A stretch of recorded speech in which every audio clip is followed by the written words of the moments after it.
Hello everyone, welcome to Expert Gain Corporate Training and Consulting. നമ്മളിന്ന് discuss ചെയ്യുന്നത് ഒരു simple ഫോമിലായ and ഫംഗ്ഷനെ കുറിച്ചാണ്. ഇവിടെ ആൻഡ് ഫംഗ്ഷൻ എന്താണെന്ന് പറഞ്ഞാൽ നമ്മൾക്ക് ഇവിടെ മൾട്ടിപ്പിൾ ലോജിക്ക് കൊടുക്കാൻ പറ്റും. നമ്മൾ കൊടുക്കുന്ന എല്ലാ ലോജിക്കും ശരിയാണെങ്കിൽ നമ്മൾക്ക് ട്രൂ എന്ന് പറയുന്ന ഒരു റിസൾട്ട് കിട്ടും. നമ്മൾ കൊടുത്ത ലോജിക്കുകളിൽ ഏതെങ്കിലും ഒന്ന് തെറ്റായി പോയി കഴിഞ്ഞാൽ നമ്മൾക്ക് ഫാൾസ് എന്ന് പറയുന്ന ഒരു റിസൾട്ട് കിട്ടും. ഇതൊന്ന് പ്രാക്ടിക്കലി നമുക്ക് നോക്കാം. ഈ ടേബിളിൽ ഇപ്പം ഞാനിവിടെ ആൻഡ് ഫംഗ്ഷൻ കൊടുക്കുകയാണ്. അപ്പം നമ്മൾക്ക് ഇവിടെ ആൻഡ് ഫംഗ്ഷൻ ഉപയോഗിച്ചിട്ട് മൾട്ടിപ്പിൾ ലോജിക്ക് കൊടുക്കാൻ പറ്റും. അതല്ലെങ്കിൽ ഇൻഫിനിറ്റ് നമ്പേഴ്സ് ഓഫ് ലോജിക്ക് കൊടുക്കാൻ പറ്റും. സോ ഇപ്പം ഞാനിവിടെ ഫോർമുല അപ്ലൈ ചെയ്യാണ്. Equal two and table press ചെയ്തു. ആദ്യം ചോദിക്കുന്നത് ലോജിക് നമ്പർ 1. അപ്പം ഞാൻ ആദ്യം കൊടുക്കുന്ന ലോജിക്ക് ഇതാണ്.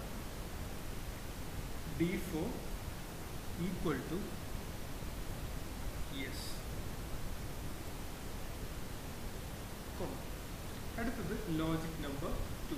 അപ്പം ഞാൻ ആദ്യം ഒരു ലോജിക്ക് കൊടുത്തു. ആദ്യത്തെ എൻ്റെ logic D4 equal to yes എന്നായിരിക്കണം. രണ്ടാമത്തെ ലോജിക്ക് E4 എന്നുള്ള cell must be greater than or equal to 35. ഇപ്പം ഞാനിവിടെ രണ്ട് ലോജിക്കേ കൊടുക്കുന്നുള്ളൂ. ബ്രാക്കറ്റ് ക്ലോസ് ചെയ്യുക. അപ്പം ഞാൻ ഫസ്റ്റ് കൊടുത്ത ലോജിക്ക് ഇതാണ്. D4ലുള്ള സെൽ യെസ് ആയിരിക്കണം.